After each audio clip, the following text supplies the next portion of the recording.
Bapa, kami mengucap syukur atas pagi hari ini. Kami bersyukur atas karya Tuhan, atas pemeliharaanmu, atas jaminan yang Tuhan lakukan dalam hidup kami.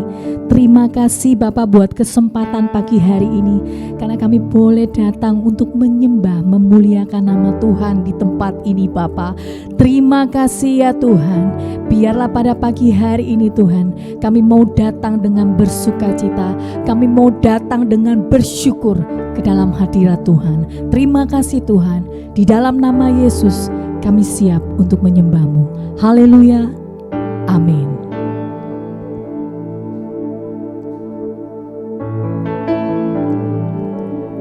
Terima kasih Tuhan. Kami mau menyatakan kerinduan hati kami di hadapan-Mu.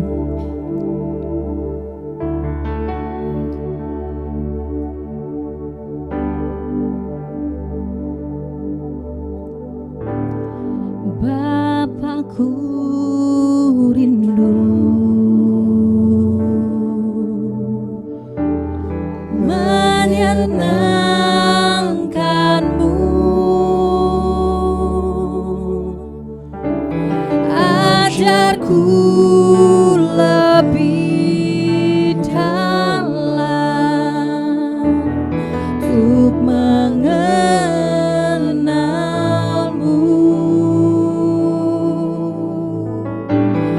Bapakku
segenap hati nyatakan, Bapakku rindu menyenangkan-Mu, ajarku lebih dalam untuk mengenal-Mu. Bapakku pintar, Bapakku pintar, layakkan aku, amin.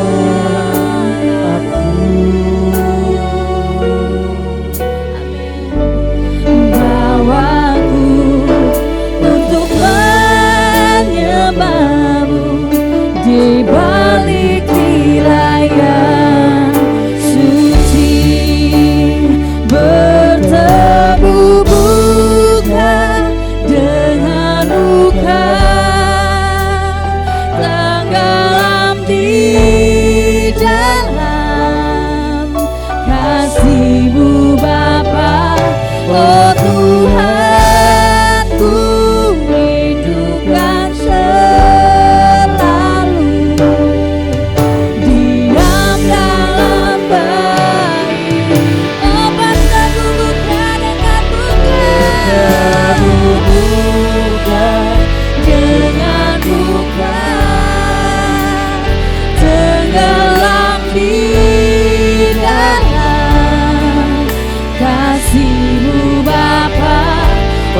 Tuhan, ku rindukan selalu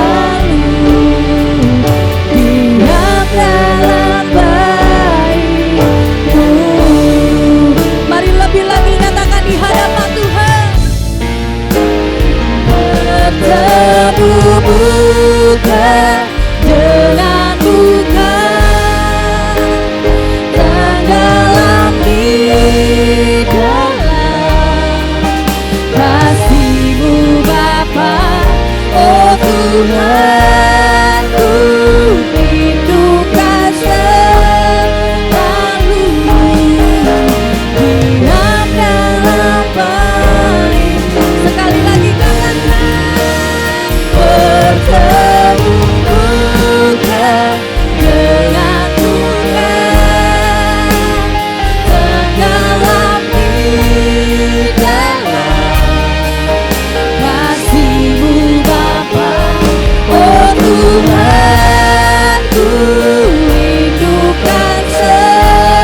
begitu besarnya kasih-Mu. Penuhi hati kami Tuhan, hati kami yang rindu menyembah-Mu, Yesus. Sejauh langit dari bumi, begitu besar kasih, begitu besarnya kasih-Mu. Kaulah Tuhan, kekuatanku, sukacitaku. Lebih lagi nyatakan, sejauh langit dari bumi, begitu besarnya kasih-Mu.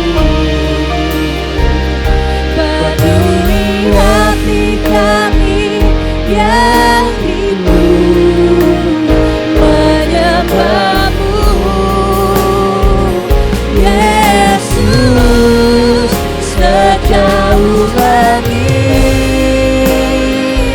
dari bumi, begitu besarnya kasih-Mu.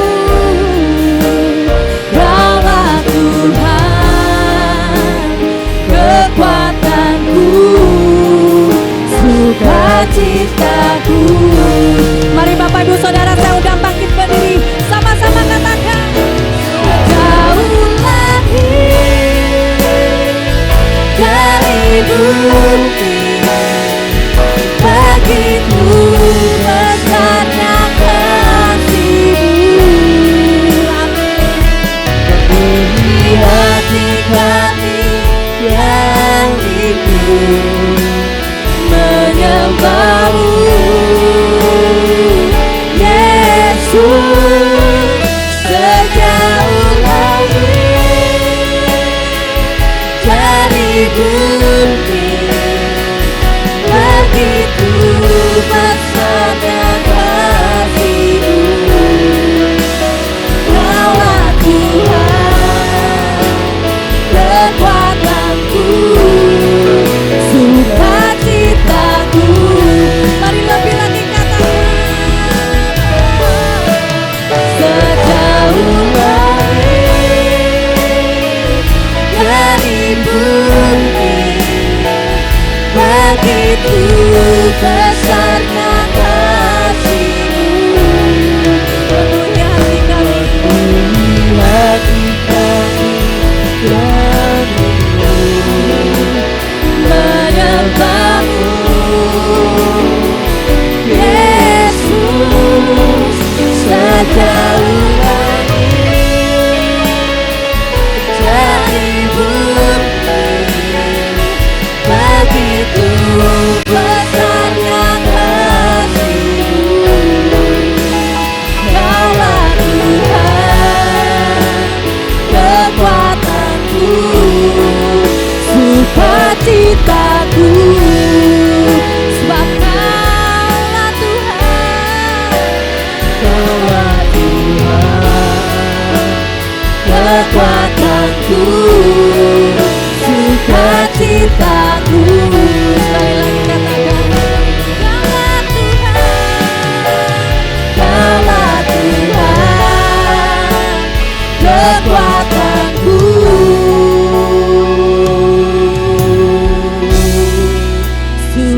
sukacitaku.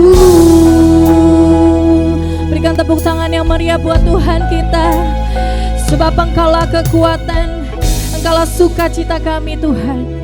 Terima kasih Bapa, sungguh kami mau bersyukur, bersukacita dalam hadirat Tuhan. Kami mau menari bagi Engkau ya Bapa, hanya di dalam nama Yesus. Sama-sama yang percaya katakan amin, haleluya. Sekali lagi berikan tepuk tangan yang meriah buat Tuhan kita, haleluya. Mari salam kiri kanan saudara katakan, mari kita bertemu dalam kasih Tuhan, haleluya. Kita mau bersukacita dalam hadirat Tuhan, berkumpul dalam anugerah-Nya. Sebab mari kita bersuka cita semua di dalam rumah Tuhan. Haleluya. Sama-sama katakan. Bertemu dalam kasih-Nya, berkumpul dalam anugerah-Nya. Mari bersuka cita semua di dalam rumah Tuhan. Sekali lagi katakan. Bertemu dalam kasih-Nya, berkumpul dalam anugerah-Nya. Mari bersuka cita semua di dalam rumah Tuhan. Oh saudaraku dan saudariku, Tuhan cinta dan mengasihimu. Mari bersuka cita semua di dalam rumah Tuhan.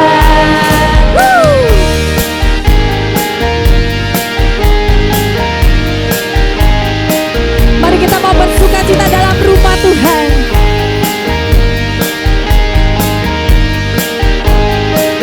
Katakan. Bertemu dalam kasih-Nya, berkumpul dalam anugerah-Nya. Mari bersuka cita semua di dalam rumah Tuhan. Sekali lagi.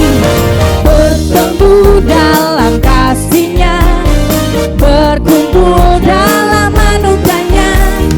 Mari bersuka cita semua. Katakan. Di dalam rumah Tuhan. Oh saudaraku dan saudariku, Tuhan cinta dan mengasihimu. Mari bersuka cita semua di dalam rumah Tuhan. Oh saudaraku dan saudariku, Tuhan cinta dan mengasihimu. Mari kita semua di dalam rumah Tuhan. Amin. Amin. Sudah seharusnya kita bersuka cita di dalam rumah Tuhan. Amin. Amin. Saudara katakan sekali lagi, kiri kanan saudara bilang, kita bersuka cita dalam rumah Tuhan. Haleluya. Kita mau menyanyi lebih lagi buat Tuhan. Kita mau katakan silih berganti. Amin saudara. Saudara siap untuk memuji Tuhan lebih lagi? Amin. Amin. Haleluya. Mari kaum wanita katakan. Bertemu dalam kasih-Nya, berkumpul dalam anugerah-Nya. Mari bersuka cita semua di dalam rumah Tuhan. Ganti yang pria katakan. Bertemu dalam kasih-Nya, berkumpul dalam anugerah-Nya. Bersuka semua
tangan.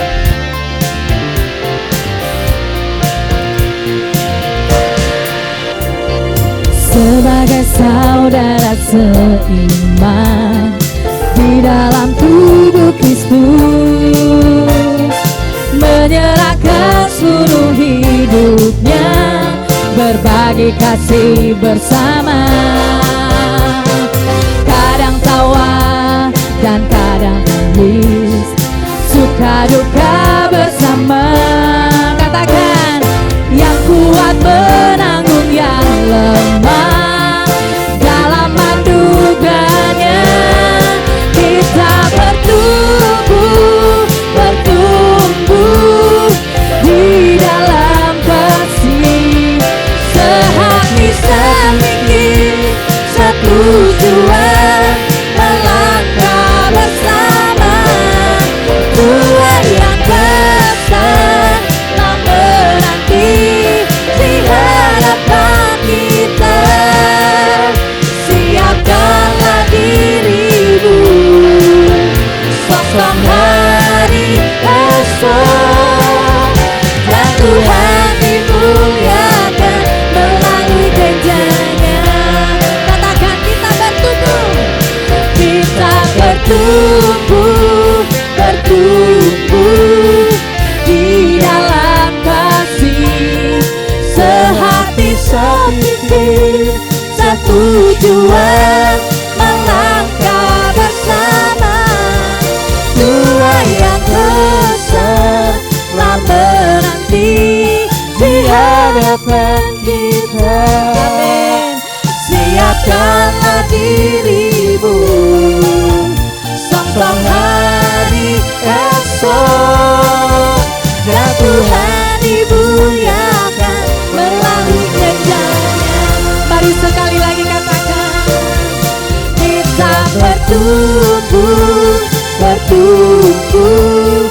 di dalam kasih, sehati sepikir, setujuan, melangkah bersama. Tuhan yang besar telah menanti di hadapan kita. Mari siapkanlah dirimu. Amin. Sosok hari esok, dan Tuhan dimuliakan melalui gerejanya. Katakan, Tuhan yang besar, Tuhan yang besar telah menanti di hadapan kita. Siapkanlah dirimu. Amin.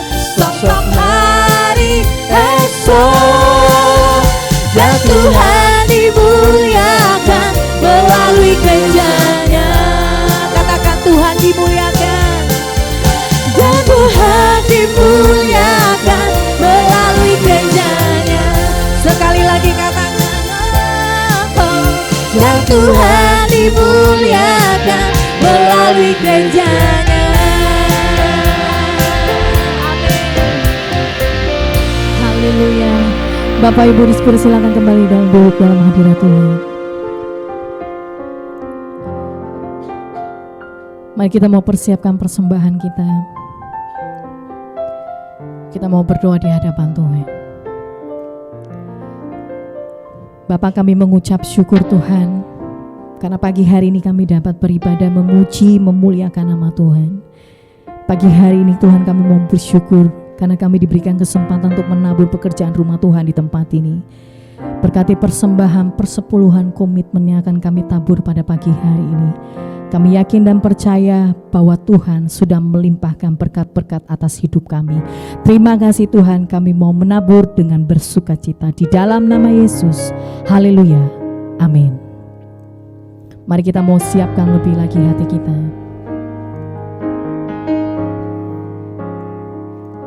Terima kasih Tuhan. Biarlah mata kami terus tertuju padamu.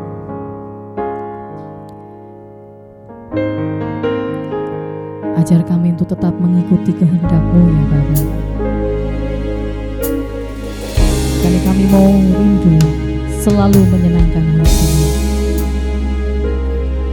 Terima kasih Yesus.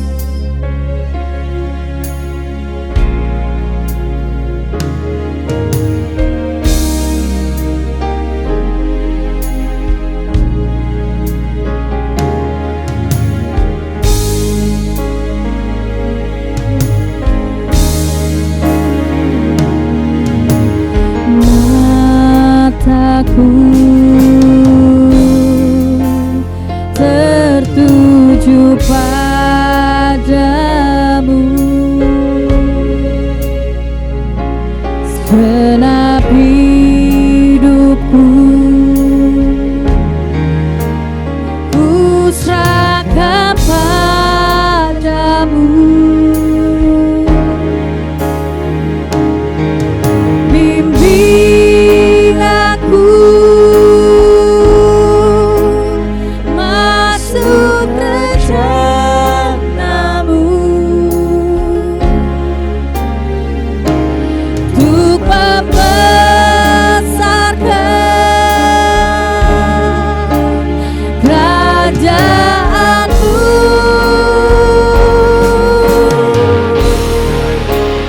Ku mau mengikuti kehendak-Mu ya Bapa. Ku mau selalu menyenangkan hati-Mu.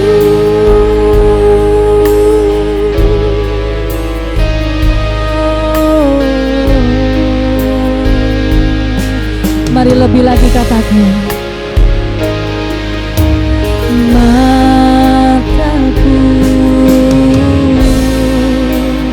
tertuju padamu, segenap hidupku ku serahkan padamu. Bimbing aku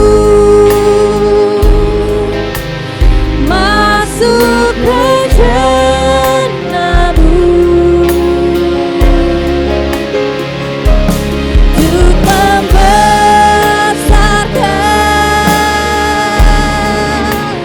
kerajaan-Mu.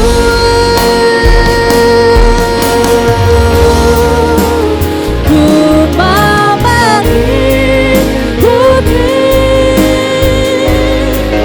kehendak-Mu ya Bapa. Amin. Ku mau selalu menyenangkan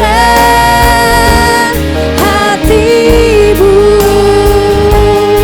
Katakan, ku mau mengikuti kehendak-Mu ya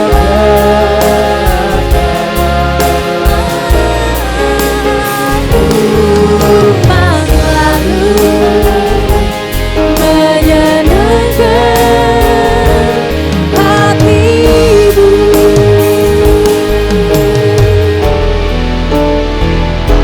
Katakan, mataku. Saya undang hambanya Pendeta Thomas. Terpuji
mau mengikuti kehendak-Mu Bapa.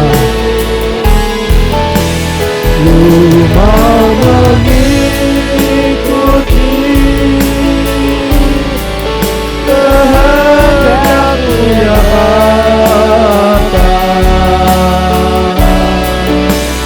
Ku mau selalu menyenangkan hati-Mu.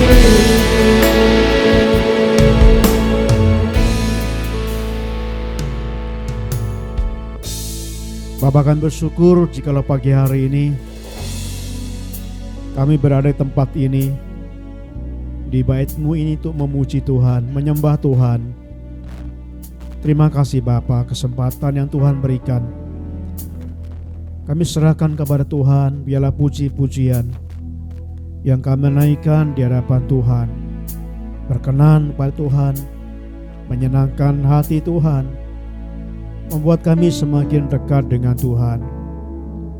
Terima kasih Tuhan, pada saat ini kami mendengar firman-Mu. Kami mau terus belajar tentang kesehatian di dalam kehidupan kami. Kami serahkan biarlah firman-Mu yang kami pelajari. Kiranya Roh Kudus menolong kami mengerti firman-Mu ini, menolong kami untuk kami dapat menerapkan dalam hidup kami, sehingga sungguh-sungguh kami boleh memiliki kesehatian satu sama lain, baik dalam keluarga kami, dalam gereja, di tempat pekerjaan, bahkan dimanapun. Karena kami sungguh-sungguh disatukan, dipersatukan Allah, supaya kami memiliki kesehatian dalam pelayanan ini. Terima kasih Bapa di surga, berkati anak-anak yang juga sebentar mereka akan berpisah, akan beribadah dengan cara mereka di tempat yang lain. Tuhan berkati guru yang membimbing. Roh Kudus menolong anak-anak ini supaya mereka mengerti dan bertumbuh, sehingga mereka benar-benar akan semakin mengerti tentang Yesus dan mengakui Engkau Juru Selamat pribadinya. Terima kasih Tuhan. Dalam nama-Mu Tuhan Yesus kami menaikkan doa kami ini. Amin.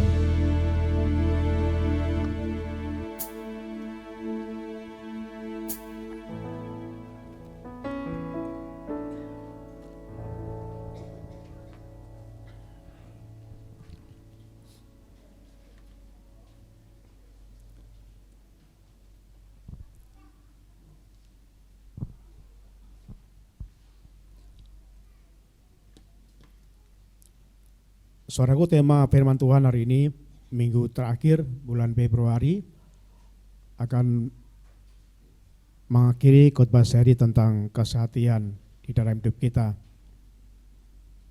Tema hari ini, kesehatian yang murni adalah hati yang tulus dan jujur. Kita akan buka dalam Mazmur 25 ayat yang ke-21, Mazmur 25 ayat yang ke-21. Kita baca bersama-sama satu ayat ini. Kita mulai. Ketulusan dan kejujuran kiranya mengawal aku, sebab aku menanti-nantikan Engkau. Saudara, ini ucapan atau doa yang disampaikan oleh seorang raja, yaitu Raja Daud. Menurut saya ini agak aneh. Kenapa? Karena Daud seorang raja, dia seorang punya kuasa yang besar, mestinya doanya, ya Tuhan kirimkanlah bala tentara yang besar, supaya dapat mengawal aku. Pasti seorang raja yang besar, kerajaan yang besar, kalau mendapatkan pengawalan yang kuat akan semakin kuat pula. Tapi Daud tidak berkata, kirimkan kami kerajaan yang besar, pasukan tentara yang besar, supaya dapat mengawal aku. Tapi yang doa yang Daud minta adalah ketulusan dan kejujuran kiranya mengawal aku. Bapak Ibu yang kasih Tuhan,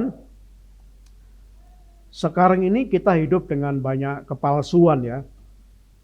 Ada gigi palsu. Di antara Bapak Ibu ada yang punya gigi palsu ya. Sebenarnya giginya udah nggak ada, tapi dipasang gigi palsu. Kemudian ada yang bulu mata palsu. Ada yang rambut palsu. Bahkan ada yang ijazah palsu. Menggunakan merek yang palsu. Nah, semua itu untuk menutupi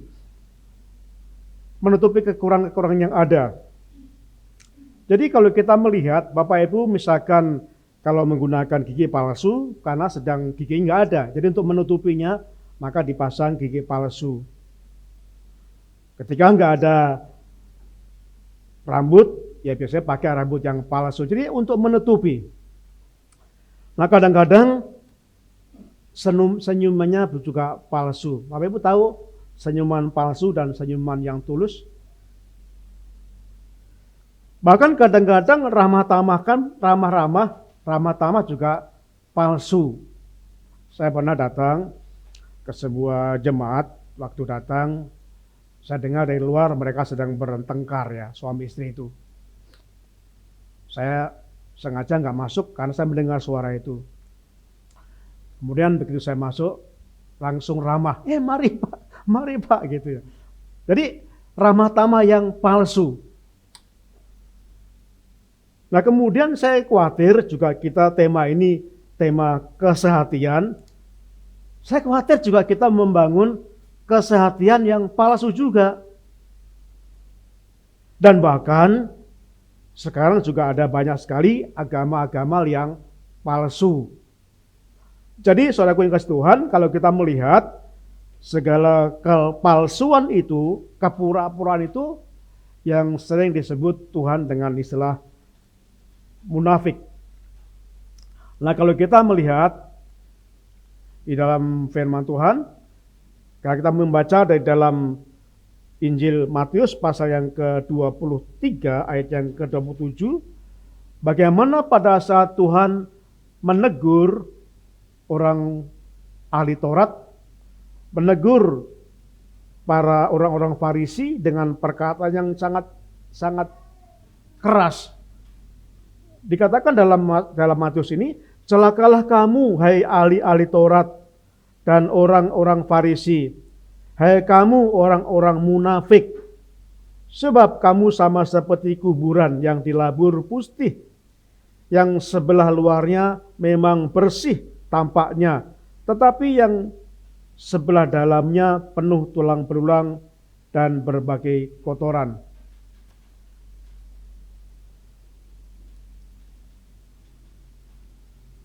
Nah, saudaraku yang kasih Tuhan, kalau kita melihat di gambar ini, mungkin gambarnya belum ada. Lah dikatakan ini perkataan yang sangat keras yang disampaikan oleh Tuhan Yesus. Kata munafik. Perkataan yang sangat-sangat luar biasa. Saudaraku kalau kita melihat munafik itu dari bahasa aslinya itu hupokrites.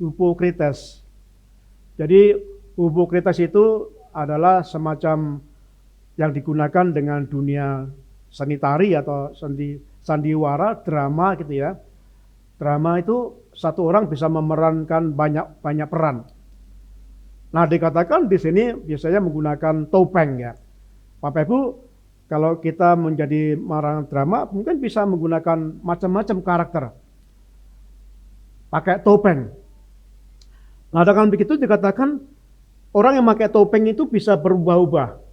Nah, kadang menggunakan topeng yang satu itu semacam ini karakternya. Kalau menggunakan topeng kedua mempunyai karakter seperti itu dan seterusnya. Jadi bisa berganti-ganti. Itu hupokrites. Artinya apa? Artinya orang yang bisa berubah-ubah. Yang nampak dari dalam itu berbeda dengan yang di luar. Mondar-mandir ya, tolong jangan mondar-mandir ya, mengganggu saya itu.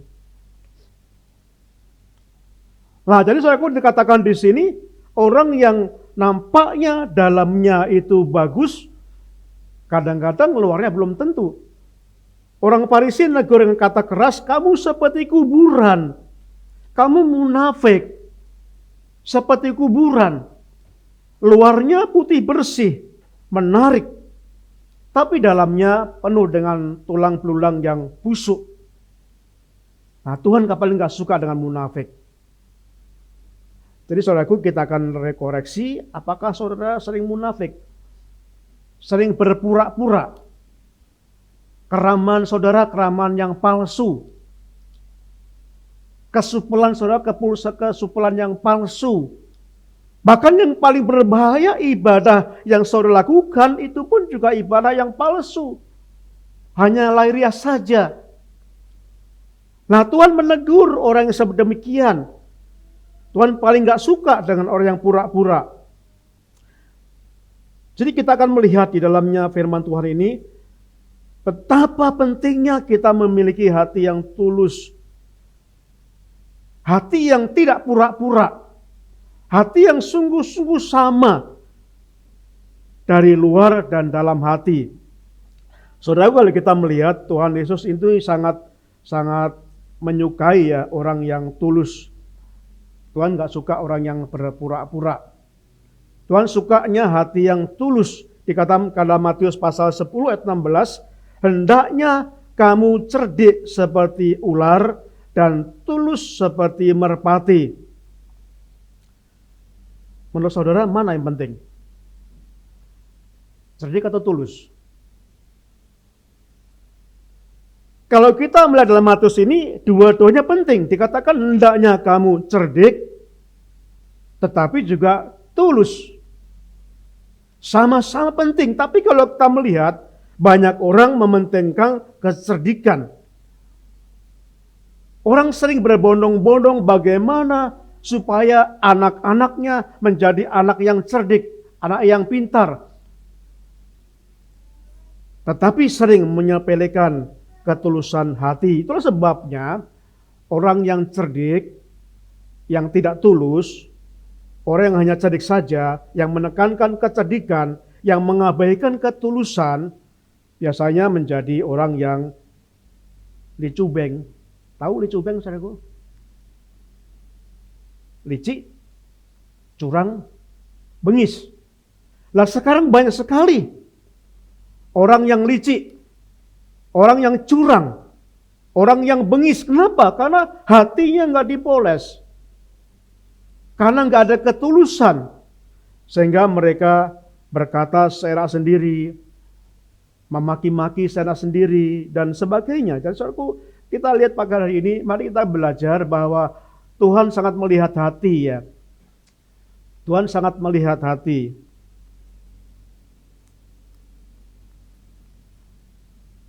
Di dalam firman Tuhan kita melihat satu persatu, hati merupakan inti dari manusia. Jadi Bapak Ibu kalau membaca dalam Amsal pasal 27 ayat 19 dikatakan, seperti air mencerminkan wajah, demikianlah hati manusia mencerminkan manusia itu sendiri. Jadi saudaraku, inti manusia itu adalah hatinya. Dalam bahasa Yunani itu hati itu shark itu inti manusia. Jadi kalau hati manusia udah beku, itu di hadapan Tuhan sudah mati manusia itu. Rohani sudah mati. Di dalam Amsal pasal 27 ayat 19, seperti air mencerminkan wajah, demikianlah hati manusia mencerminkan manusia itu sendiri. Jadi diri kita itu tercermin bukan dari wajah kita, bukan karena kepandaian kita, bukan tercermin melalui profesi kita, tapi tercermin dalam hati kita. Memang orang sering salah ya dalam belajar firman Tuhan. Orang sering yang disebut manusia itu adalah otaknya, gelarnya, profesinya, jabatannya. Kalau Bapak lihat misalkan memperkenalkan, misalkan ditanya, itu siapa dia? Oh, itu siapa? Oh, dia itu seorang pengusaha, profesinya ya. Lah kalau dia seorang pegawai negeri, kembali profesinya. Nah kalau dia itu apa? Dia tuh mahasiswa. Nah kalau dia tuh ibu rumah tangga. Jadi seringkali identik manusia melihat profesinya siapa. Nah sehingga ketika profesinya tinggi, kita menjadi merunduk. Kita berarti sangat menghargai. Kenapa? Karena yang kita lihat manusia itu adalah profesinya, jabatannya. Tapi Tuhan melihat hati. Jadi inti dari manusia itu adalah hatinya sendiri, manusia itu. Tuhan melihat hati manusia, tapi manusia melihat yang kelihatan. Bapak Ibu kata waktu Samuel disuruh Tuhan untuk mengurapi raja mengganti Saul, maka Samuel pergi di rumah Isai, dan di Isai itu punya 7 anak laki-laki, dan Tuhan nyuruh salah satu anak Isai itu untuk menjadi raja menggantikan Saul. Lalu Samuel datang ke rumah Isai itu satu persatu. Jadi dipanggil anak yang pertama, ya seorang anak yang tinggi besar, gagah gitu ya. Dan dia berkata, wah ini cocok menjadi raja. Karena penampilannya, dia cerdas, cocok menjadi raja. Itu anak pertama itu Eliab. Pada waktu Samuel tertarik karena penampakan tubuhnya yang tinggi besar, yang kelihatan pintar, lalu Samuel akan mengurapi anak ini menjadi raja. Tapi Tuhan berkata, bukan itu Samuel. Lalu dipanggil anak yang kedua, datanglah Abinadab, dan kembali Tuhan berkata, bukan. Lalu anak yang ketiga, datanglah Simea, bukan, Tuhan berkata bukan. Lalu sampai ayat yang ketujuh, semua dipanggil, semua datang. Dan Tuhan berkata, bukan. Saudaraku, Samuel berkata pada Isai, apakah masih ada anakmu laki-laki? Lalu Isai berkata, masih satu yang bungsu, dia sedang di sawah, di ladang. Tapi dia masih ingusan. Samuel berkata, panggil anakmu itu. Dan pada waktu anak yang terakhir datang menghadap Samuel, tidak menarik, saudaraku. Kenapa? Karena perawakannya masih sangat muda. Pipinya masih kemerahan. Gak mungkin dia menjadi raja. Tapi akhirnya Tuhan berkata, inilah yang harus engkau urapi. Dan akhirnya Samuel mengurapi Daud menjadi raja. Walaupun dalam penampilan tidak menarik, masih kecil, masih ingusan, tapi Tuhan melihat hati Daud itu. Sehingga Daud diurapi menjadi raja oleh Samuel. Dan kita lihat yang ketiga, saudaraku, hati. Kenapa melihat hati? Dikatakan karena hati itu bisa menjadi sumber kejahatan. Kalau kita melihat dalam Markus pasal 7 ayat yang ke-21 sampai 23 dikatakan demikian. Sebab dalam diri hati orang itu timbul segala pikiran jahat, percabulan, pencurian, pembunuhan, perzinahan, keserakahan, kejahatan, kelicikan, hawa nafsu, iri hati, hujat, kesombongan, kebebalan. Semua hal-hal yang jahat itu timbul dalam dan menyajikan. Dikatakan di sini sebab dari dalam hati. Jadi sahabat, kita melihat bahwa dari dalam hati ini bisa timbul kejahatan.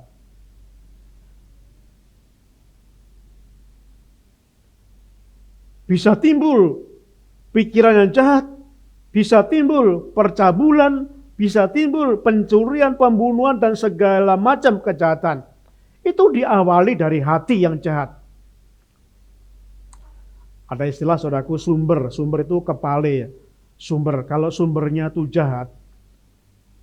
Kalau Bapak Ibu melihat waktu yang lalu itu ada sumber mata air yang di sebuah daerah itu yang keracunan. Dan air itu dialirkan ke banyak orang, maka semua orang menikmati air itu keracunan semua.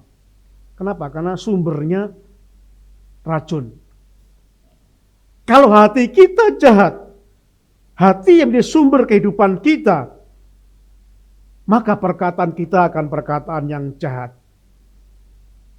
Perbuatan kita akan perbuatan yang jahat. Rencana kita rencana yang jahat. Tindak tanduk kita tidak yang jahat. Kenapa? Karena hati sumber ini adalah jahat. Dari hati akan keluar segala kejahatan. Dan kemudian kalau kita lihat berikutnya, sebaliknya, kalau kita melihat sebaliknya ini dikatakan dari hati bisa mengalir kehidupan. Jadi kalau hati kita sudah diserahkan kepada Tuhan, sudah dijamah Tuhan, maka hati yang sudah diubah, yang diserahkan Tuhan itu akan bisa mengeluarkan segala kebaikan. Jadi Bapak Ibu kalau percaya Yesus nggak cukup kalau hatinya belum diserahkan Tuhan. Ya memang Kristen, tapi masih Kristen duniawi. Masih penuh kejahatan. Kenapa? Karena hatinya masih belum diserahkan kepada Tuhan. Masih belum dijamah Tuhan. Itu sebabnya penting sekali kita merenungkan kembali. Apakah saudara percaya Tuhan Yesus secara sekian tahun? Puluhan tahun, belasan tahun, mari kita koreksi. Apakah hati kita sudah kita serahkan kepada Tuhan untuk Tuhan ubah? Kenapa? Kalau enggak, ya masih dalam poin yang keempat, masih kejahatan. Kali kita manusia yang berdosa. Kita diwariskan dosa oleh Adam dan Hawa. Kita berdosa. Jadi kalau hati ini belum diubah, maka semua kejahatan akan tetap muncul dalam kehidupan kita. Itulah sebabnya penting bagi kita untuk menyerahkan kepada Tuhan hati itu. Di dalam Amsal pasal yang keempat, ayat yang ke-23 dikatakan demikian. Jagalah hatimu dengan segala kewaspadaan, karena dari situlah mengalir kehidupan. Jadi saudaraku, kita lihat di sini bahwa hati ini bisa mengeluarkan kejahatan.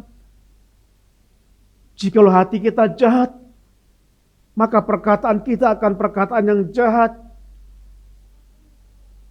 Pikiran kita akan jahat, perbuatan yang akan jahat. Kenapa? Karena sumbernya hati kita adalah kejahatan. Tetapi jikalau hati kita sudah diserahkan pada Tuhan dan sudah diperbaharui Tuhan, maka perkataan kita adalah perkataan yang menguatkan, membangun, perbuatan yang benar di hadapan Tuhan. Kenapa? Karena manusia di hadapan Tuhan yang dilihat adalah hatinya. Jadi Bapak Ibu yang saya kasih Tuhan, kita lihat apa ciri-ciri orang yang tulus dan jujur. Orang yang tulus dan jujur ini seperti contoh yang ada di Alkitab itu adalah seperti Daud ya. Bapak Ibu bisa melihat nanti bagaimana Daud itu ciri khas orang yang tulus dan jujur itu dapat dipercaya. Dapat dipercaya. Daud, kalau kita melihat dalam 1 Samuel pasal yang ke-22 ayat yang ke-14, 1 Samuel pasal 22 ayat 14, lalu Abimelek menjawab raja, tetapi siapakah di antara segala pegawaimu yang dapat dipercaya seperti Daud? Apalagi ia menantu raja dan kepala raja pengawalmu dan dihormati dalam rumahmu. Saudaraku, dikatakan seorang imam merekomendasikan dan berkata, siapa yang dapat dipercaya. Siapa orang yang dapat dipercaya seperti Daud? Jadi ciri pertama orang yang tulus dan jujur itu dapat dipercaya. Saudaraku, Daud itu selalu dapat dipercaya ketika diberi tugas oleh Saul. Semua tugas yang diberikan Daud oleh Saul dikerjakan dengan baik. Apakah saudara orang yang dapat dipercaya? Apakah setiap tugas yang dipercayakan kepada saudara selalu saudara kerjakan dengan baik? Kebanyakan orang melakukan tugas itu ketika di kantor. Kalau di kantor sungguh-sungguh, saya juga pernah bekerja, sangat takut dengan pimpinan. Karena apa? Ya nanti kalau nggak benar akan ada SP, SP1, SP2. Oleh sebab itu orang takut dengan orang pimpinan kantor. Tapi apakah sungguh-sungguh setiap tugas? Apakah ketika kita di rumah, apakah kita melakukan tugas-tugas kita di rumah dengan baik? Kita sebagai orang dalam keluarga punya tugas. Apakah di rumah pun kita melakukan tugas dengan baik? Apakah ketika gereja mempercayakan tugas kepada saudara, apakah saudara dapat dipercaya? Apakah mengerjakan dengan sungguh-sungguh? Atau berkata, ya kalau sempatlah, ya kalau maulah. Tuhan melihat secara keseluruhan hati saudara. Bukan apa yang kerjakan saudara, tapi sungguh-sungguh. Daud setiap dikasih tugas oleh Saul, Daud dapat dipercaya. Semua dikerjakan dengan baik. Saya ingat waktu saya bekerja, saya kadang-kadang sebaliknya, saudaraku. Kayak kadang-kadang kalau di tugas kantor, saya kurang sungguh-sungguh melakukan tugas itu. Tapi ketika dipercaya tugas di gereja, saya lebih sungguh-sungguh. Kadang saya sering izin bekerja di kantor. Kenapa? Karena ada pelayanan. Mungkin orang aneh. Saya sering kebalik itu. Saya sering izin. 1 jam, 2 jam, saya izin kantor. Karena saya ada tugas pelayanan di gereja. Ketika gereja panitia kunjungan mengadakan saya kunjungan, oke, saya berkata, saya telepon, saya izin pimpinan kantor saya. Pak, saya izin. Nanti sampai jam sekian saya balik. Dan saya gunakan untuk pelayanan. Tapi sering orang tugas kantor itu yang utama. Memang kadang-kadang kita berkata, ya kantor hanya memberi makan. Apakah benar? Mungkin di kantor memberikan uang. Tapi siapa yang memberikan hidup saudara? Jadi saya mengatakan saudara, mari kita tidak membedakan apakah itu tugas di kantor, kerjakan dengan sungguh-sungguh. Apakah itu tugas di rumah, kerjakan sungguh-sungguh. Apakah itu tugas di dalam gereja, pelayanan, mari kerjakan dengan sungguh-sungguh. Supaya Tuhan melihat bahwa saudara adalah orang yang tulus dan jujur. Karena saudara dapat dipercaya melakukan segala tugas yang dipercaya saudara dengan sebaik-baiknya. Jadi itulah sebabnya yang pertama adalah dapat dipercaya. Daud dapat dipercaya. Kemudian yang kedua, contoh yang kedua Daniel. Bapak Ibu tahu Daniel itu seorang pejabat tinggi. Dia orang buangan. Kemudian dibuang ke Babel. Dan dia menjadi pejabat tinggi. Setingkat menteri gitu ya, menteri.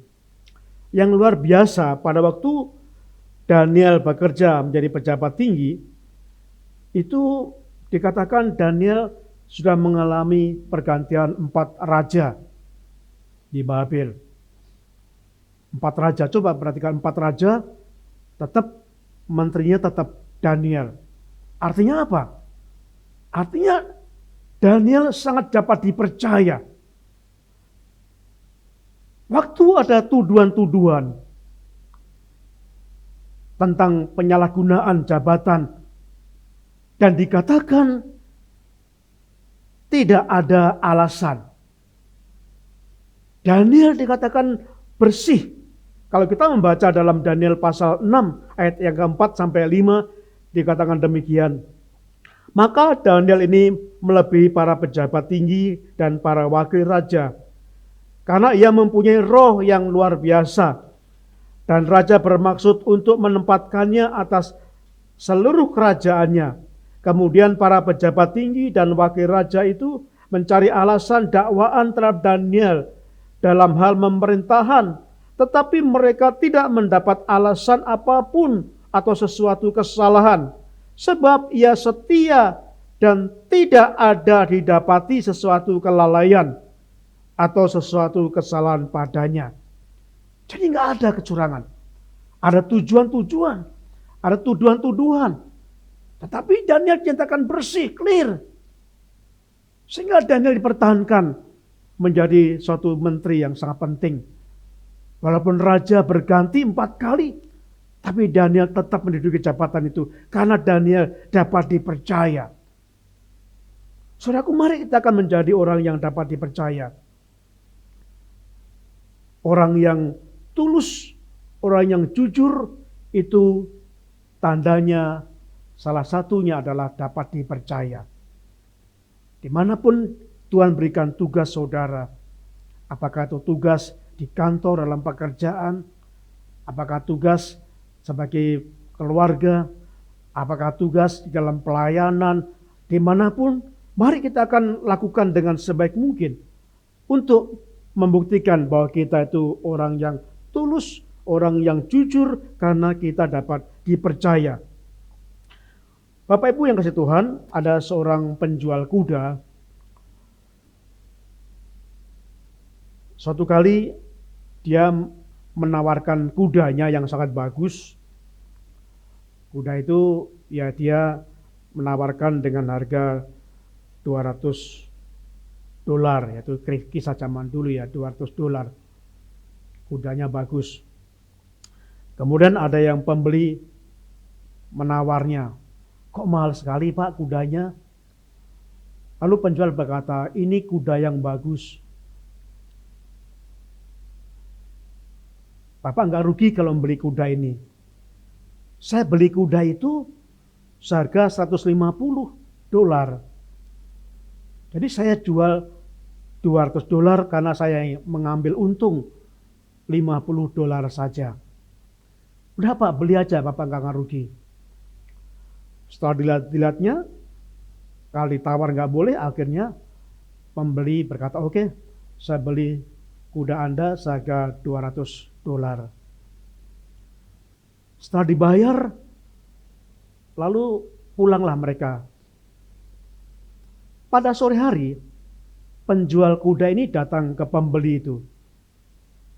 Kaget, pembeli kaget.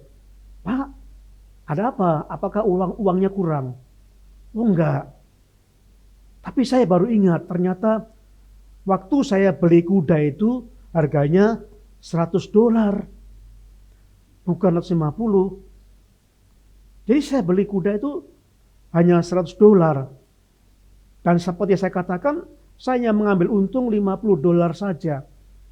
Jadi seharusnya Anda membayar $150, bukan 200. Jadi ini yang saya kembalikan yang $50. Ini milik Anda. Lalu pembeli berkata, enggak usah Pak, itu milik Bapak, ambil aja. Oh enggak, saya enggak mau. Saya berkata hanya mengambil untung $50. Karena saya membeli $100, makanya saya minta $150 saja. Saudaraku yang kasih Tuhan, dalam hati pembeli berkata, ini orang ini aneh. Ini langka, perlu dilestarikan. Sangat aneh orang yang jujur seperti itu. Saudaraku yang kasih Tuhan, tapi 1 bulan kemudian saudara, tiba-tiba si penjual kuda ini mendapat untung dari penjualan kuda itu 1 bulan mendapat untung $5.000. 1 bulan. berkali-kali lipat hasil untung penjualan itu. Kenapa? Dan ternyata yang promosikan itu adalah orang yang beli kuda itu. Ketika ada orang yang menanyakan beli kuda di mana, orang yang beli tadi, oh beli kuda di sana. Orangnya ini pasti jujur, pasti benar. Dan banyak orang membeli kuda itu sehingga 1 bulan dia mendapatkan untung $5,000. Saudaraku, kita melihat di sini bahwa kalau kita jujur, maka kita akan memberikan keuntungan itu yang semakin besar. Tapi kalau kita berlaku curang, tidak jujur, mungkin keuntungan itu hanya sekali. Dan begitu ketahuan kecurangannya, maka orang tidak akan lagi akan melakukan transaksi dengan saudara. Jadi saudaraku, mari kita akan belajar jujur di hadapan Tuhan. Mari kita akan jujur supaya kita dapat dipercaya oleh Tuhan. Saudaraku yang kasih Tuhan, ciri yang kedua orang yang tulus dan jujur itu adalah benci dusta. Membenci dusta. Tidak suka dengan kebohongan. Dalam Mazmur pasal 52 ayat yang ke-5 sampai 6. Mazmur 52 ayat 5 dan 6 dikatakan, engkau mencintai yang jahat lebih daripada yang baik, dan dusta lebih dari perkataan yang benar. Engkau mencintai segala perkataan yang mengacaukan, hai lidah penipu. Saudaraku, Daud menegur salah satu pegawainya Saul yang begitu bengis dan kejam, yang sering menipu, yang sering berbuat jahat, yang membunuh banyak orang. Dan dikutiplah tulisan ini, engkau mencintai yang jahat. Ini perkataan Daud kepada salah satu karyawan atau pegawainya Saul. Engkau mencintai perkataan yang jahat dan yang baik, dan dusta lebih daripada perkataan yang benar. Engkau mencintai segala perkataan yang mengacaukan, hai lidah penipu. Saudaraku yang kasih Tuhan, saya mau sampaikan, mari hati-hati gunakan perkataan saudara. Gunakan lidah saudara. Harus cek dulu, kalau mendengar berita, dicek dulu, cross check gitu ya. Cek lagi, recheck lagi, cross check lagi. Jangan dikatakan sini yang penting itu Bapak Ibu jangan langsung mensaringkan sebelum disaring. Saring dulu. Terutama ibu-ibu, saring dulu kalau berita-berita itu. Cek dulu kebenarannya. Terutama di WA group. Banyak sekali WA yang berkembang. Kadang-kadang belum disaring, sudah di-sharekan. Belum dicek kebenarannya, sudah di-sharekan ke orang lain. So, mari kita menjaga. Jangan sampai kita dusta melalui perkataan kita. Oleh sebab itu waspada kepada hoaks. Hati-hati, sekarang begitu zaman, begitu mudah lagi berita-berita gosip. Ada banyak sekali berita-berita yang tipuan-tipuan. Ada banyak fitnah-fitnah. Mari kita menjadi orang yang tulus dan jujur. Benci dusta. Gak suka dengan dusta.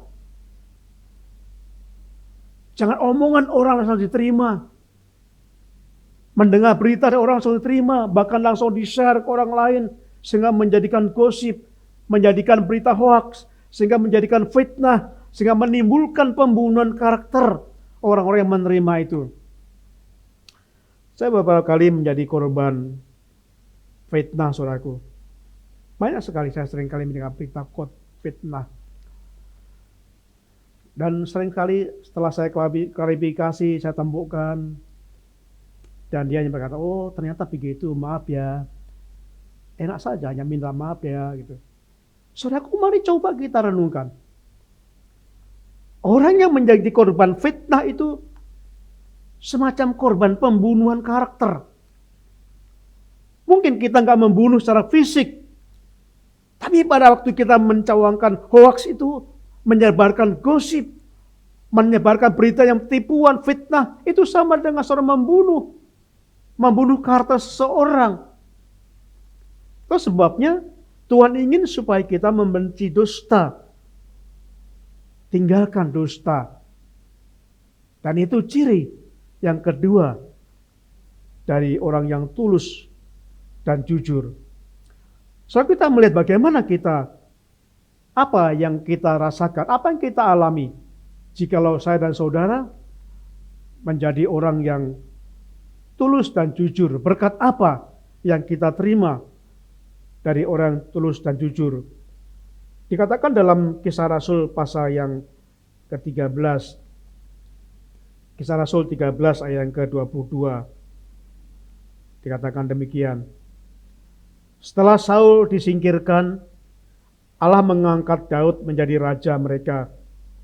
Tentang Daud, Allah telah menyatakan, Aku telah mendapat Daud bin Isai, seorang yang berkenan di hatiku, dan yang melakukan segala kehendakku.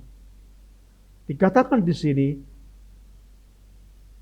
Aku telah mendapat Daud bin Isai, seorang yang berkenan di hatiku.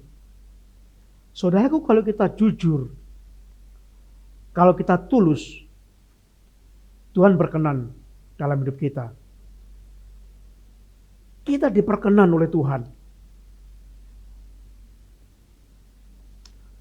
Rabu sore yang lalu, Pak Limar menyampaikan firman Tuhan.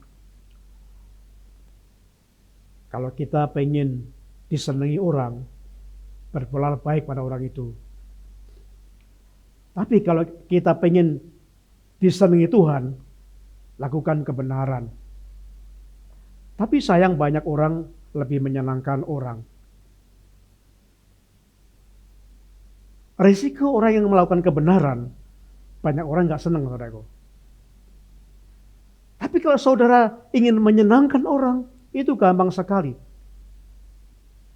Lakukan hal yang menyenangkan dia, pasti akan disenangi. Saudaraku, dikatakan apakah kita selalu membuat pilihan, apakah kita ingin diperkenan Tuhan, atau kita ingin diperkenan manusia? Kalau kita ingin diperkenan manusia, lakukan hal yang menyenangkan manusia. Maka saudara akan disenang orang. Tapi kalau kita memilih supaya hidup kita ingin diperkenan Tuhan, lakukan kebenaran, walaupun itu tidak menyenangkan manusia. Pilihan yang susah. Tapi saudara memilih. Mari kita akan memilih supaya hidup kita diperkenan oleh Tuhan. Seperti Daud, hidupnya diperkenan Tuhan. Karena Daud selalu melakukan kebenaran. Bukan hal-hal yang menyenangkan, tapi yang benar di hadapan Tuhan yang Daud lakukan. Walaupun risikonya ada banyak orang yang tidak senang dengan Daud. Saudaraku, yang kedua, berkat jikalau kita menjadi orang yang tulus dan benar. Yang kedua, kita dipromosikan Tuhan. Kalau kita melihat Daud ini, Daud nggak suci, hidupnya nggak kudus benar, saudaraku. Daud itu hidupnya pernah berdosa. Daud pernah berzina. Daud pernah membunuh. Daud pernah sombong. Tetapi kenapa Daud diperkenan Tuhan? Apakah Tuhan berkenan kepada orang yang membunuh? Apakah Tuhan berkenan pada orang yang berbuat zina? Apakah Tuhan berkenan pada orang yang berbuat sombong? Bukan itu masalahnya. Memang Daud pernah membunuh. Memang Daud pernah berbuat zina. Tetapi pada saat Daud ditegur, Daud merespon secepat mungkin. Daud merespon. Daud tidak berkelit, tidak membantah. Begitu begitu Daud ditegur, Daud langsung mengakui, mohon pengampunan Tuhan dan bertobat. Dan itu yang Tuhan melihat, itu yang menyebabkan Tuhan berkenan pada Daud. Bukan karena kekudusan, tapi karena begitu dia berbuat dosa, Daud secepatnya menyadari dan bertobat dan dipulihkan oleh Tuhan. Sehingga Daud diperkenan Tuhan. Saya dan saudara juga punya dosa banyak. Kalau kita ingin diperkenan Tuhan, pada saat Tuhan tegur saudara dan saya, diingatkan tentang kesalahan kita, kita secepatnya merespon mohon pengampunan Tuhan. Tidak berdalih, tapi langsung mohon pengampunan pada Tuhan. Dan mohon Tuhan menjamah hati kita.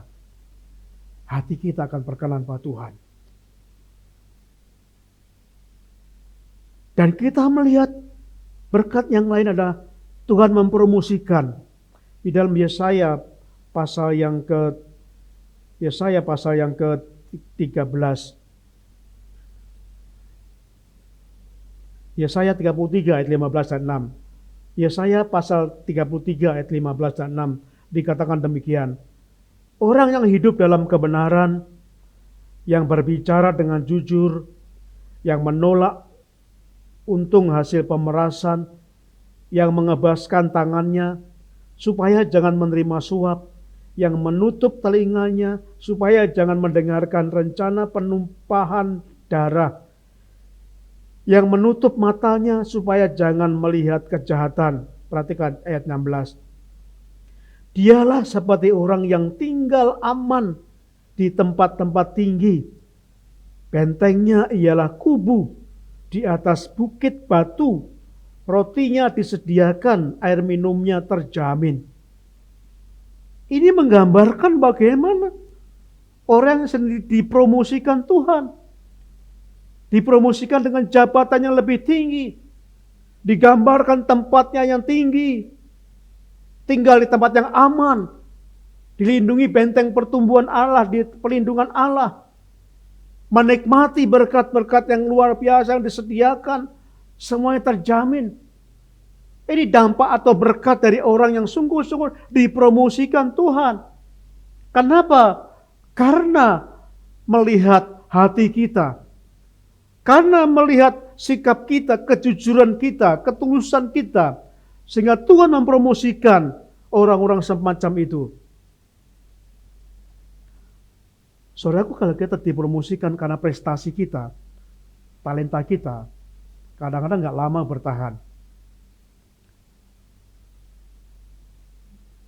Tapi kalau Tuhan mempromosikan kita karena kejujuran kita, jabatan itu akan bertahan cukup lama. Ada banyak sekali kita melihat contoh-contoh di negara kita. Jabatannya begitu tinggi. Gak lama kemudian jatuh dan hancur hidupnya. Tapi kalau Tuhan mempromosikan, karena Tuhan melihat hati kita, kejujuran kita, ketulusan kita, kita dapat dipercaya. Sehingga Tuhan mempromosikan dengan jabatan itu, kedudukannya lebih tinggi. Dan itu akan bertahan lama seperti yang dialami Daniel tadi. Ada tuduhan yang negatif, tidak terbukti. Karena dia adalah orang yang jujur, yang dapat dipercaya. Sehingga semua tuduhan itu dipatahkan. Karena kejujuran yang sudah teruji. Saudaraku, ada seorang pemilik perusahaan, ya sekaligus CEO dalam perusahaan itu, ingin pensiun, ingin menyerahkan jabatan itu kepada salah satu pimpinan kantornya. Itu ada ketua, ada enam orang yang dipercaya. Dan CEO perusahaan itu berkata, saya akan mempercayakan jabatan saya kepada salah satu kalian, 6 orang ini. Tapi saya ingin membuat tes. Barang siapa yang lulus dalam tes saya, ya kamu yang akan saya percaya menduduki jabatan yang sekarang saya miliki. Lalu pemilik perusahaan itu menyiapkan 6 pot. Masing-masing pot disertai dengan benih yang ada. Bapak-bapak, saya siapkan 6 pot masing-masing dengan benihnya. Silakan masing-masing bawa pulang. Tanam bibit ini, benih ini, rawat, siram, pupuk. Kemudian 1 bulan berikutnya, bawa ke kantor kembali. Lalu masing-masing orang itu 6 orang membawa masing-masing 1 pot dan benih. Dibawa ke rumah. 1 bulan kemudian seperti kesepakatan, mereka membawa pot masing-masing. Pot pertama, dengan bangga dia berkata, "Wah, bos, ini bos. Benih saya sudah tumbuh segini, luar biasa, gemuk bos." Orang yang kedua dan seterusnya. Lalu orang yang keempat berkata, "Bos, minta maaf. Benih yang saya tanam gak bisa berbuah." Semua berkata senang karena benih mereka bertumbuh kecuali pemilik pot yang nomor 4 itu. Gak berbuah, gak bertumbuh. "Bos, dia marah bos, malas dia. Mana mungkin akan mendapat kedudukan yang tinggi, orang malas seperti itu." Demikian nyinyir orang yang lain.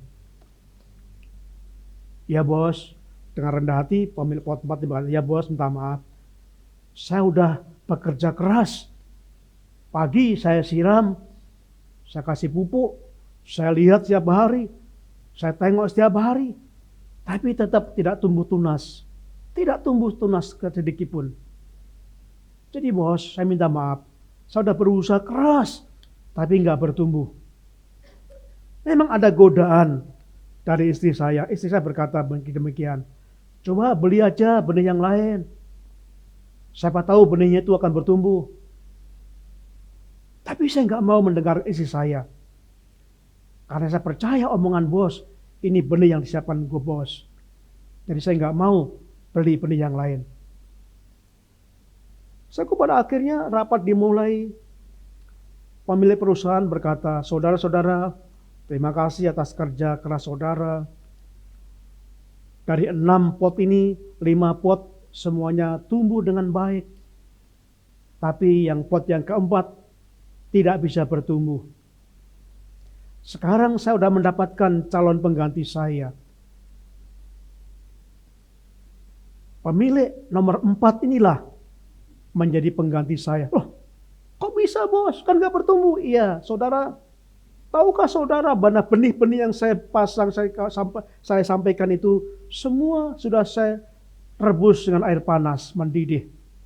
Sudah saya tuang air panas mendidih berkali-kali. Tidak mungkin bisa tumbuh. Jadi kalian yang benihnya tumbuh itu bohong. Itu enggak jujur.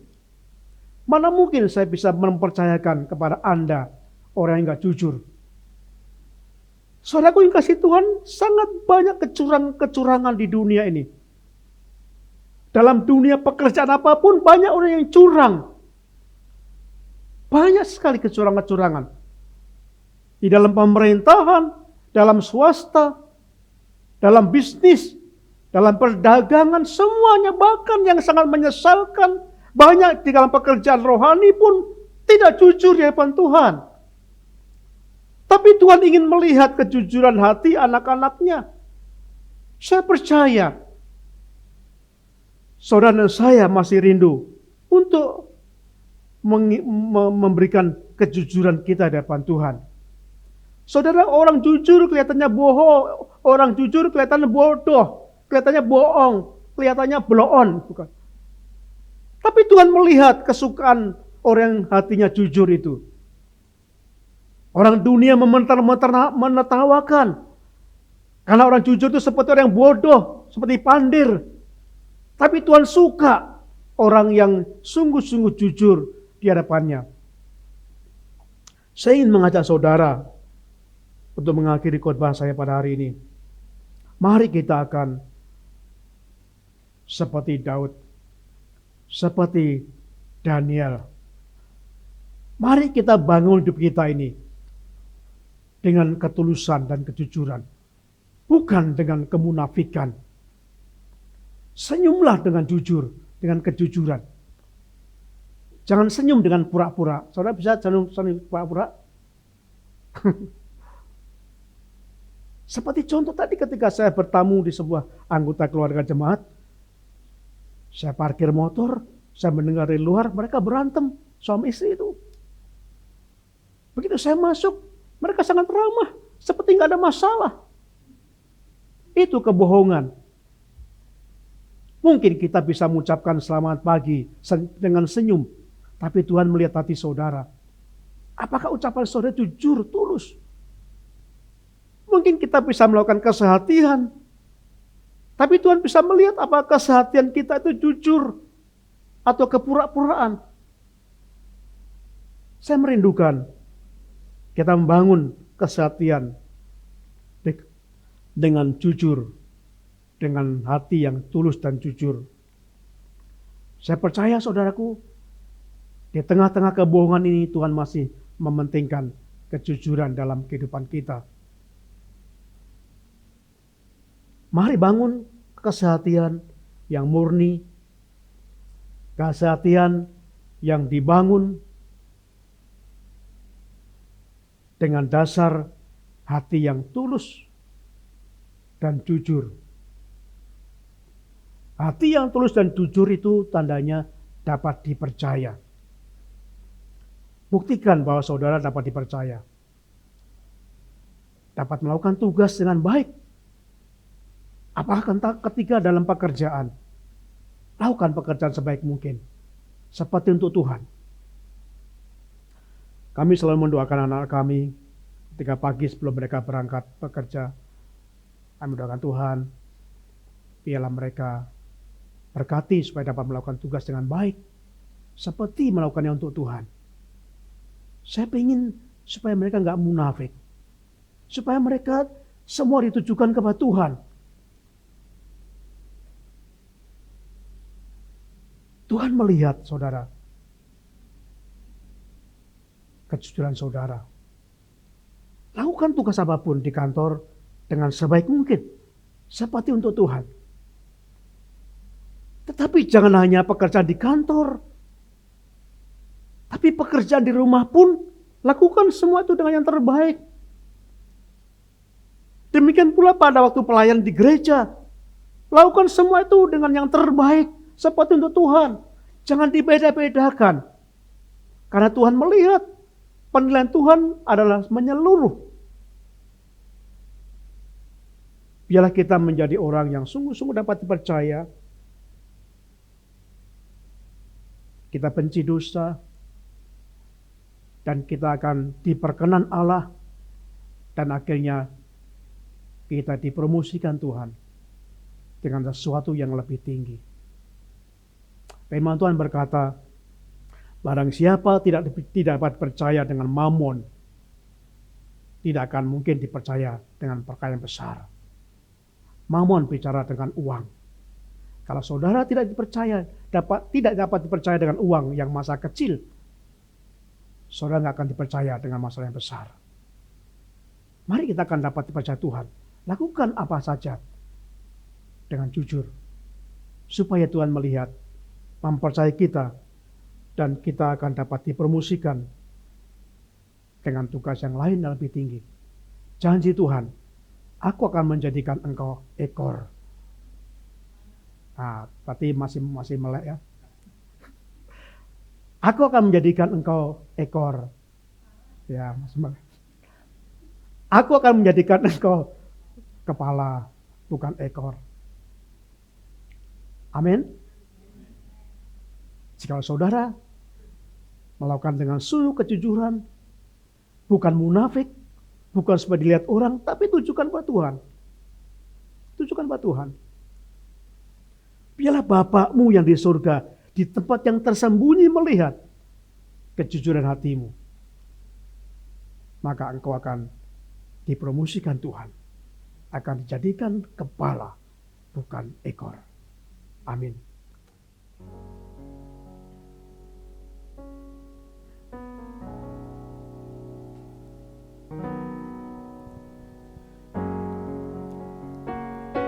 Saudaraku yang kasih Tuhan, Banyak sekali di dunia ini penuh kebohongan. Banyak sekali orang berperan sandiwara. Banyak sekali orang pakai topeng.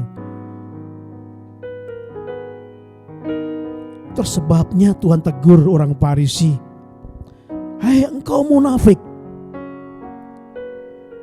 Engkau seperti kuburan. Dari luar engkau nampak bersih dan indah, tapi dalamnya penuh bangkai yang busuk. Tuhan tahu apakah saudara jujur atau saudara munafik. Apakah yang saudara lakukan itu dengan penuh kejujuran atau kepura-puraan?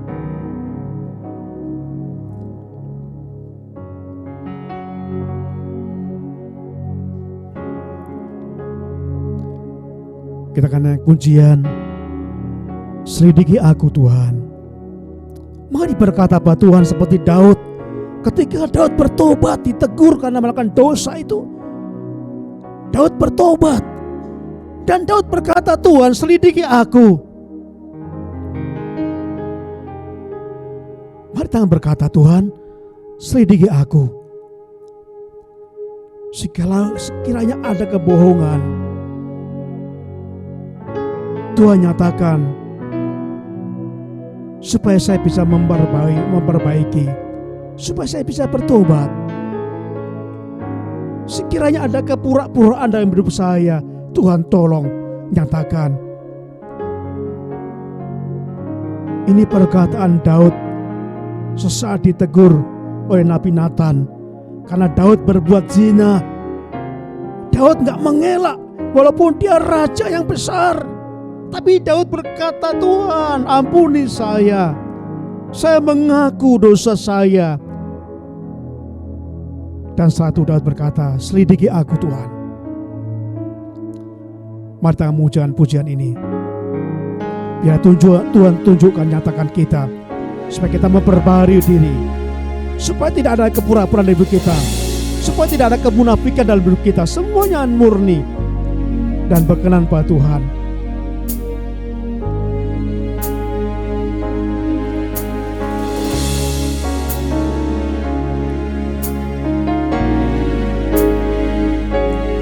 Selidiki aku, lihat hatiku, apakah Ku sungguh mengasihi Yesus yang Maha Tahu. Jangan nilai hidupku, tak ada yang bersembunyi. Selidiki aku, selidiki aku, lihat hatiku, apakah Ku sungguh mengasihi Yesus yang Maha Tahu, dan menilai hidupku, tak ada yang tersembunyi bagiku. Aku lihat kebaikan-Mu yang tak pernah habis hidupku. Berjuang sampai akhirnya Kau dapati aku tetap setia. Saudara kasih Tuhan, jikalau sekarang saudara ingin mengambil keputusan, nyatakan kerinduan saudara.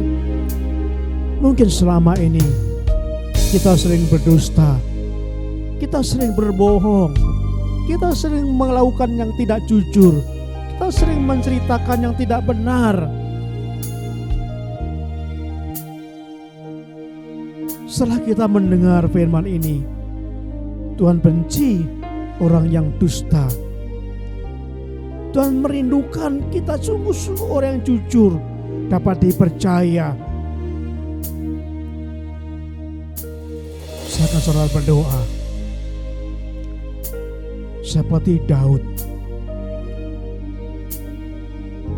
Daud berdoa di dalam ayat yang kita baca tadi dalam Mazmur.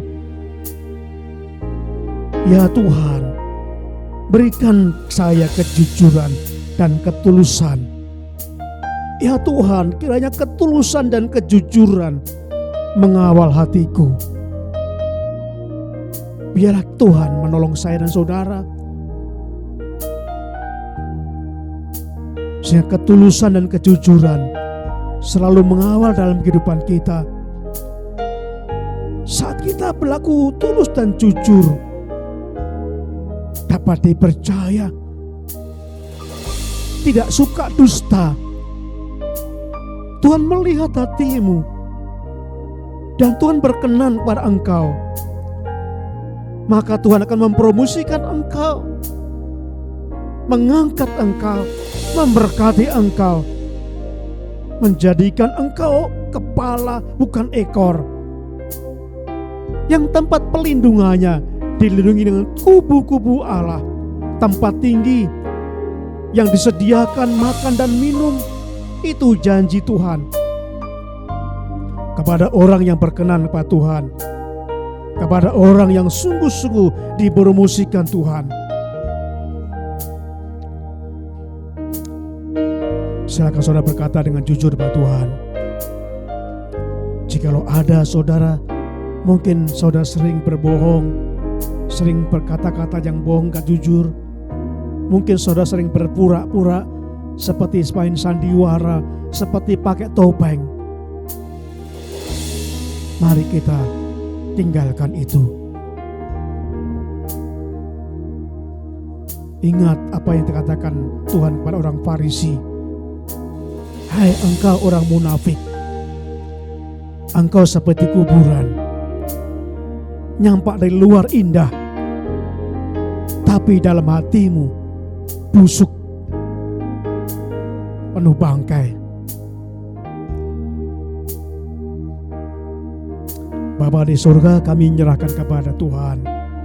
Engkau mendengar Tuhan setiap komitmen yang diambil saudara kami, anak-anak-Mu ini. Tuhan ampuni kami. Setiap kami yang mohon pengampunan, Tuhan mengampuni kami. Tuhan bimbing kami supaya kami tinggalkan kebiasaan-kebiasaan itu yang hidup kami sering berpura-pura, sering bersandiwara, sering kebohongan-kebohongan. Sering kami ditutupi dengan banyak kepalsuan-kepalsuan. Tolong kami Bapa, kami ingin diperkenan Tuhan, kami ingin dipromosikan Tuhan.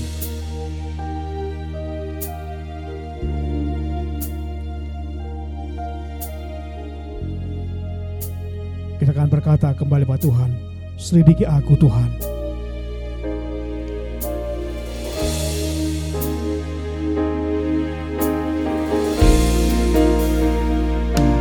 Selidiki aku, lihat hatiku, apakah ku sungguh mengasihi Yesus. Kau yang Maha Tahu dan menilai hidupku, tak ada yang tersembunyi. Telah kulihat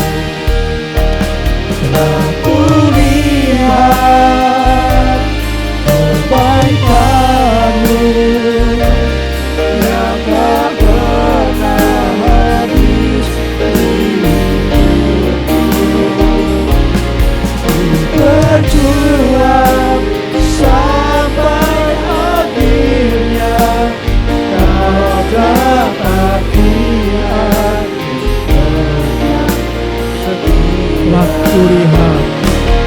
Telah kulihat kebaikan-Mu yang tak pernah habis di hidupku. Ku berjuang sampai akhirnya, Kau dapat lihat Dia. Bapa di surga, kami berdoa, biarlah itu kami terbuka untuk Tuhan, karena Tuhan tidak bisa ditutupi dengan apapun. Kami serahkan hati kami ya Bapa. Ubah kami, jamah kami. Seperti Daud, kami rindu Tuhan, hidup kami diliputi dengan ketulusan dan kejujuran hati kami, supaya hidup kami diperkenan Tuhan, supaya kami dipromosikan Tuhan untuk kehidupan yang lebih baik lagi. Terima kasih Bapa untuk firman-Mu pada pagi hari ini.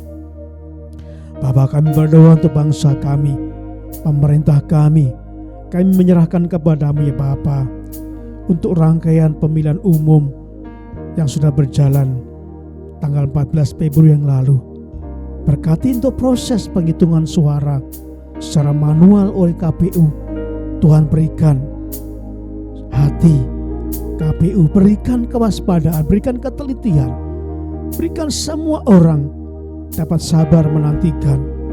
Kami serahkan kepada Tuhan apapun hasilnya, biarlah kami boleh mendukung bersama-sama pemimpin negara kami yang baru, supaya bangsa kami diberkati Tuhan, karena pemimpin didukung semua rakyatnya. Kami rindu Tuhan, bangsa kami menjadi bangsa yang lebih baik, lebih sejahtera. Jikalau saat ini ada banyak masalah di negara kami, Tuhan tolong jamah para pemimpin-pemimpin partai, kuasai hati mereka ya Bapa. Kami berdoa untuk bencana-bencana yang terjadi, baik bencana banjir yang di mana-mana terjadi. Tuhan tolong berkati mereka yang sedang dalam korban banjir. Kami juga berdoa Tuhan berkati yang membutuhkan pangan yang murah di negara kami. Jamah pemerintah kami ya Bapa, sehingga dapat mengatasi lambungnya harga tinggi yang sangat tinggi, harga beras. Tuhan jamah, berikan nikmat-Mu sehingga pemerintah kami dapat mengendalikan harga pangan bagi seluruh masyarakat ini dengan baik. Kami berdoa seluruh jemaat-Mu, Tuhan berkati mereka yang sedang berkumpul untuk pekerjaannya. Tuhan berkati usaha mereka, Tuhan berkati sehingga dapat melakukan yang terbaik, berjuang untuk mendapat pekerjaan sesuai dengan rencana Tuhan. Berkati semua Bapak jemaat-Mu, cukupkan hidupan mereka, Tuhan menolong mereka satu persatu. Kami berdoa untuk saudara kami yang sakit, kami serahkan terus Pak Sian dalam tangan kuasa-Mu. Tuhan berikan kesabaran kepada Ibu Sian yang merawat. Kami serahkan Tuhan, berikan kekuatan Pak Sian, terus imannya semakin kuat walaupun dalam penderitaan.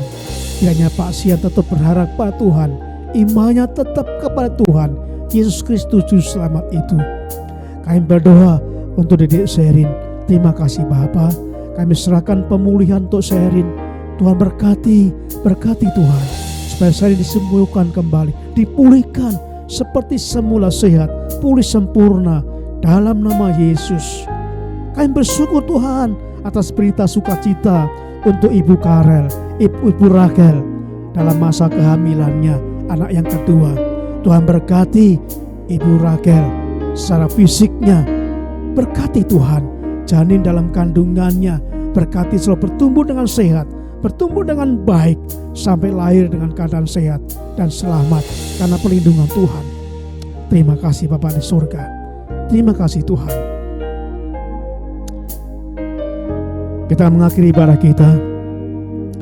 Kita berdiri bersama-sama, kita pujikan lagu tema kita, jadikan kami sehati sepikir. Biarlah ini menjadi kerinduan kita, sehati sepikir dalam kuasa Tuhan.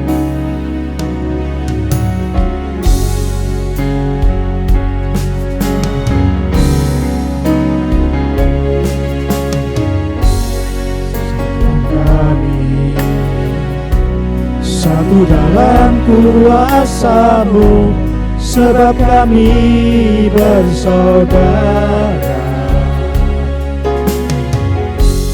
Ya kami satu, seperti Kau dan Bapa satu. Dunia lihat Kau dalam kami, jadikan kami sehati sepikir, biar kehendak-Mu jadi untuk menyatakan rahmat-Mu, jadikan kami satu. Kita ulangi dari atas.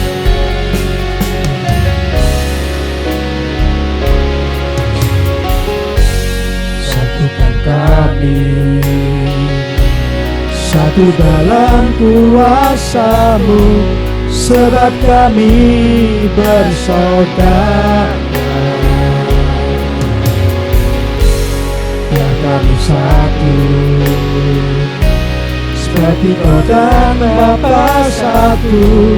Dunia lihat Kau dalam kami, jadikan kami sehati sepikir, biar kehendak-Mu jadi untuk menyatakan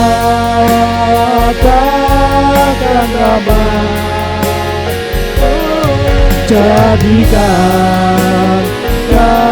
Jadikan kami sehati sepikir, jadikan kami sehati sepikir, biar kehendak-Mu jadi untuk menyatakan rahmat-Mu. Jadikan kami satu, jadikan kami satu, jadikan kami satu.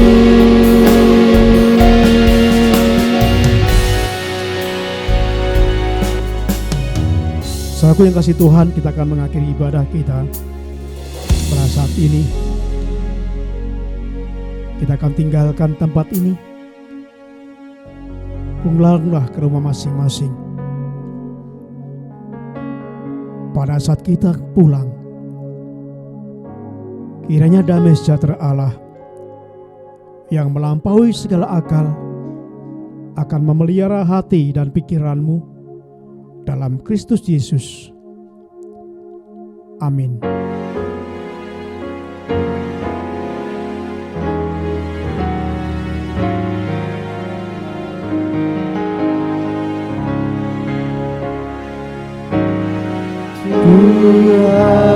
Tuhanmu memberkatimu, Tuhan melindungi menyinarimu, memberi kasih karunia. Tuhan